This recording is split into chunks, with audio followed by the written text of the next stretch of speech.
the lowest valued team right now is the Atlanta Dream at 165 million. So even the poorest teams right now, they're still, I mean, I'm not buying a WNBA team anytime soon. I'll tell you that. I mean,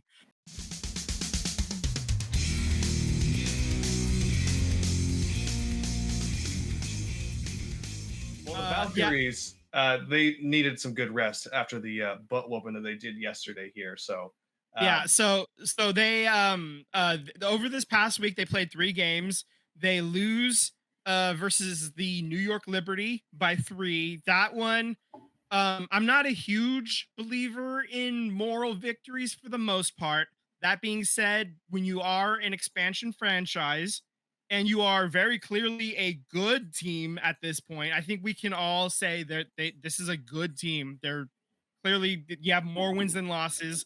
Of the 7 losses you have, 3 of them are to the to the team that won the championship last year, in a league that you weren't part of last year. So and then the another one of those losses was to another team that was in that championship game, the Minnesota Lynx. So, I mean, more than half of your losses and you're still above 500. Now you're above 500 by 2 games now after you win the next 2 games after that loss. Um, yeah, Kayla Thornton followed up that loss. They get a win versus Chicago on Friday. She had a career high 29 points and she threw in 6 rebounds just for good measure. And then on a Sunday, they just, oh man, they dog walked Seattle is what happened there. That was oh, absolutely. 84-57. Just an old fashioned butt whooping. Sue Bird, Seattle Storm legend, and her partner Megan Rapinoe was there. Megan Rapinoe, NorCal legend, actually came and beat the drum to start the game too. So I guess Pino just kind of loves drama a little bit, So that was fun. It was also Pride weekend as well in the Bay Area. So that was fun too to see that happen. That was Steph Curry made an appearance last night as Steph well too. His Steph first Curry was one. there. Pretty Yeah. fun to see all of them there. When you look at like the team stats or whatever, so for the when you look at the Liberty game, everything was pretty close. Like where the big discrepancy when you look at it, the free throws basically. Both teams only missed 2 free throws in that in the loss to the Liberty. The real differences, um the Liberty took 7 more free throws. They were 17 of 19. Golden State was 10 of 12. So you lose by 3. They took 7 more free throws than you did. Uh, that's and when you look at it, they had a couple more offensive rebounds. You had more rebounds overall. You had a couple more assists. Steals were even. They had a couple more blocks. Like points in the paint. You had 2 more points in the paint. They had 1 more fast break points. Like it is even. Like you look at it like everything's like bolded for which team had the advantage. It is split down the line when you look at those stats on that box score, man. They are right there with the champs, man. It's kind of cool when you look at it right there, man. And so that's why when I say normally I don't believe in moral victories, that this is the exception. When you are an expansion team and you're playing toe to toe with the champs, and you're right there, man. Like it's just a couple of breaks here and there throughout the game, and you got to start winning those games too at some point. So the next time you play them, I want to see a W, but now you can play with them. So that's good to know. And then you come back the next 2 games, you get the win versus Chicago, and then the Storm are actually a really good team. And then you like we said, you just you dog walk them. So that was really encouraging to see. So as far as the team itself, the team they released franchise valuations for the WNBA. Uh, the Golden State Valkyries didn't have a 2024 valuation last year because they didn't exist. This year, they're the number Big Money one most Joe. value. They're valued at 500 million. So they're the most valuable WNBA franchise. The New York Liberty are number two, 420 million. How Nice. crazy that like New York's been around for a while, and Joe just said, "Hold my beer, I got this." to to be fair, the New York Liberty, they just won their first title, and so it took them quite a while to build up to get to this point. So Indiana Fever are number three at 335 million. That's the Caitlin Clark effect right there. Yeah. So the rest of the league is some of them are having are they're starting to build their way up. The lowest valued team right now is the Atlanta Dream at 165 million. So even the poorest teams right now, they're still, I mean, I'm not buying a WNBA team anytime soon. I'll tell you that. I mean, uh, there's still you know, uh, plenty of room for growth, I guess, right? And the fact that the Valkyries are setting such a very high bar means that these new teams that are coming into the league over the next few years, you got Portland and Toronto next season. And then they've just announced officially teams 16, 17, and 18 are going to be coming as well. So they were expecting to get to 16 by 2028. They're doing us two better. They're going to have 18 teams by 2030. So here it is. Cleveland will begin play in 2028. The Cleveland Rockers are coming back. They haven't officially announced that it'll be the Rockers, but Cleveland is getting their team back. Uh, the Detroit is getting their team back in 2029. That was the Detroit Shock back Nice. then. So maybe the Shock are coming back. Maybe they'll have a new team name. Who knows? And Philadelphia is getting a team for the first time. So that'll be fun to see as well. And that'll be 2030. So the league is pouncing on this opportunity. That's again, all of these very talented players that don't have jobs right now that are getting cut because because of the roster constraints. Um, there's going to be places for them. That there is, room for this league. There is room in this league, so that's great for these players. Um, uh, I heard something, and I'm kind of curious what you think about it. yeah. Obviously, the WNBA wants to do expansion across the league. It makes more sense than what I'm going to say to you. But Okay. I've been seeing on some couple channels of people discussing that Sacramento fans are a little 50-50, right? Okay. While yes, the Golden State Valkyries are the hot new team, they're fun to watch, they're great to watch. So somebody from Sacramento is not going to root for an LA team. It's not going to happen over their dead Right. bodies, right? Right. But a lot of them kind of feel like they wish they could get the Monarchs back, and Right.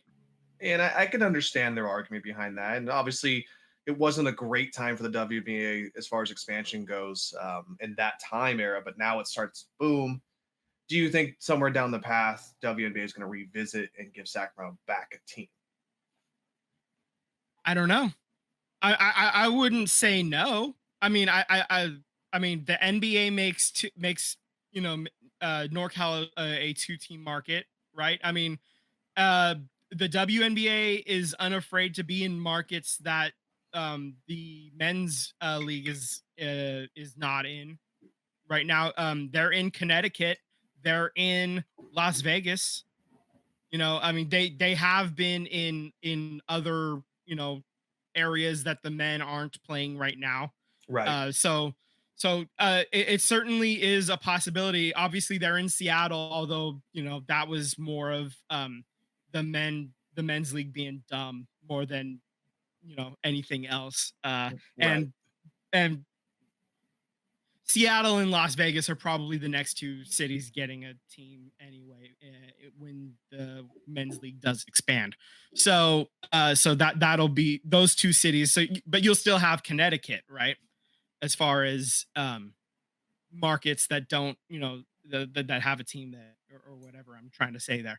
Anyway, the point is, yeah, they'll. I think that it's certainly a possibility.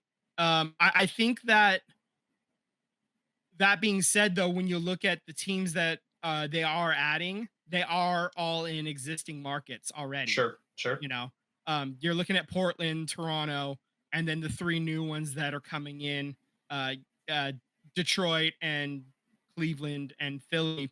Those are all teams with existing, not just existing NBA teams. They're going to play in those arenas as well. You know, Right. so that they'll have their own like facilities, training facilities or whatever. But the uh as far as like arenas to play in and stuff, like they don't, I don't think they want to have to deal with a situation like like having the teams play in, you know, much smaller arenas. I think that they see it's possible if it's done right to have, you know, what the Golden State Valkyries are doing right now, selling out every single home game 10 for 10 at this point.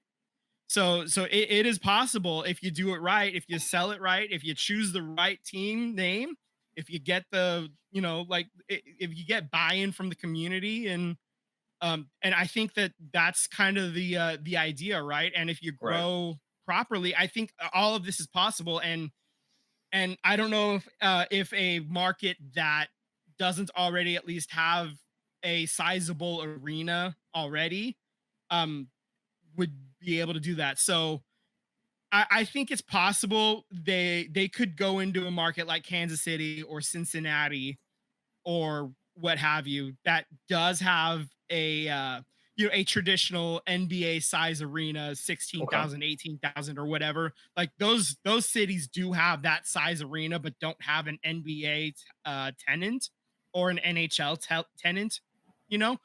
Right. But like so that's a possibility, sure, but I think that outside of that, I think that would be a requirement. They would want an arena of that size. I think that they want at least 15,000 seats in an arena. Okay. I think Okay. that there's your requirement. Long story short, that's what they're looking for. They Well, don't want to try to, like, you know, do like a 7,000 seat arena. Like they're beyond that right now. They don't want to have to try to like when Caitlin Clark comes to town. They don't want to have to try to find a bigger stage just for one or two games. You know, at this point. oh, speaking of which, I know we haven't. Well, we did say that the Valkyries are in a playoff contention here. My wife was telling me, Mhm. which oh, I also want to bring up another note about this too. I put it on here too, but my wife was mentioning to me that the Valkyries, should they make the playoffs, there is a possible conflict of scheduling here, and that the Valkyries might have to go play at Oracle, which I am on board, like to just What relive would the moments of Oracle all over again. what would the conflict be? Like a concert or something that they can't push or move, or there's some kind of scheduling that they Okay, well, can't I mean, move.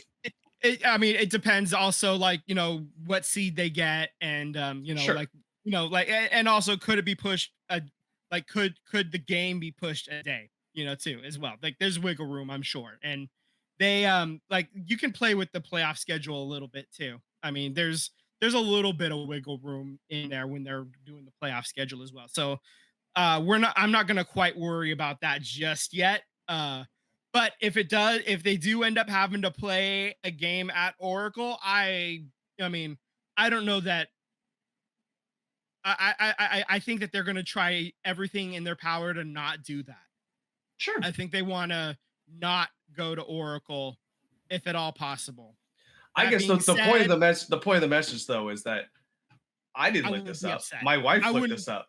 I That's what wouldn't I'm be saying is that upset. like my wife is the one that's got into this, not Yeah, me. right, So it's bringing in fans of all levels here. right. Which reminded me over the weekend I had stopped by a local bar of ours, and they had the A's game on, and the Giants game was on the other TV screen, and these two gentlemen walked in, and they had asked the bartender if they could put something on the TV. And the bartender knows me, and I said, "Hey, no one gives a crap about the A's game. You could put whatever you want on. I don't really care. Doesn't matter." Little did I know, the two gentlemen walked in because they wanted to watch Caitlin Clark. That was what they wanted to watch. And I said, Okay. "Oh, cool."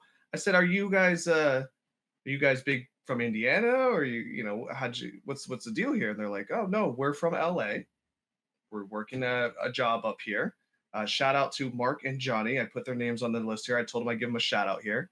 Right They on, are right on. LA Lakers fans, Okay. but they started. Mark told me that he started watching Caitlin Clark in college, started learning about her whole story, got really into the fandom of it all, and he's a big WNBA fan. He's a big Caitlin Clark fan, and we started just chopping up about WNBA. But to the point is that like these are random dudes in LA who came to a bar and asked the bartender if they could change the TVs to put on a WNBA game. So I love the level of where this fandom is getting for the WNBA. I love the expansion. It's great. And the fact that my wife is telling me about conflict schedules about the WNBA, and she's excited to see videos about the WNBA. She's been looking up tickets constantly every single day. So we're gonna go to a game. It's just a matter of Yeah. which one we're gonna go to. Right. Yeah. Got And to I'm get the loving it, schedules man. to sync up. Yeah. Totally. Yeah, and it's Yeah. it's something she can claim as her own, and I love that. And we can enjoy this fandom together, and I really appreciate all this. So Mhm. So obviously there's a lot of excitement with the WNBA, especially here with the Valkyries and everything. Unfortunately, there is some sad news that comes too because Eurobasket has ended, which means these a lot of the players that were overseas playing Eurobasket have come home, which means that some roster moves have had to be made. Um, so Chloe Bibby and Bree Hall were released to make room for the players returning. Um, Cecilia Zandalicini and Janelle Salon coming back. And then, oddly enough, Julie Van Loo, yeah, I who was a little was shocked by this one. Belgium, like, was on Belgium's, like she went over to Eurobasket to play for Belgium. And she was the one who was released instead of Caitlin Chen. Yeah, So I'm a little bit shocked that that's what happened there. I mean, I thought for sure Caitlin Chen was like she performed admirably, but I mean this goes back to the whole roster size issue that we've talked about a little bit before. So I mean, with the CBA coming up due as well, they're going to get bigger roster sizes. I have to imagine that's what the players association is going to ask for, sure. and so more roster spots, and then you have two new teams entering the league next season, and then you got three more coming a couple of years after that as well. So you got five more rosters to begin with, plus bigger rosters on those rosters as well. You're talking probably about 70 more jobs coming in the next Good. 5 years. And there's enough talent to fill those jobs as well. I mean, there's a lot of really talented players who just kind of keep playing on these 10-day contracts. They just keep bouncing around right now, and that's just kind of the way it is right now, and it's unfortunate, but And they hopefully really that's need coming. Yeah. a practice squad, because it's too much to ask for a supplemental league, right? It's too much. But practice squads, I think Yeah. it needs to be introduced. Yeah, either practice squad or like we said, at least increasing the size of the roster to the men have 17, and then it's like what it's 15, and then two-way contracts, right? And then you have Yep. like 13 active on game day, something like that. Yep. I could see obviously there isn't a G League type situation, but like a 15 and 13 situation, or 15 and 12 active, something like that. So basically you have three practice squad type players, so to speak, Sure. along with your 12, whatever the situation is, however you make that work. um I think that that's at least the starting point, and go from there. And like we said, there's 30 more jobs coming, assuming if they expand to 15. There's 30 more jobs coming next year, right? With